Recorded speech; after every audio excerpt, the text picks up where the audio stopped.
On July 11, 2022, an attack that impersonated Uniswap occurred, resulting in the exploiter gaining 3,278 Ethereum, worth $3.6 million, and 240 wrapped Bitcoin, worth $4.7 million, from Position's NFTs in a phishing campaign.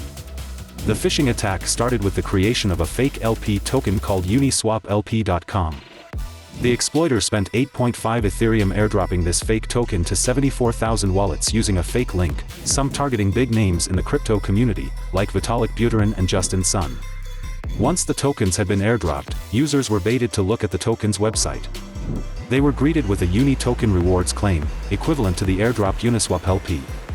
This phishing campaign saw exploiters net $8.7 million.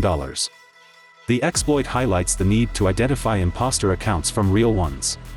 Often these accounts will replace a single character or add characters to their names that are otherwise identical to the original account.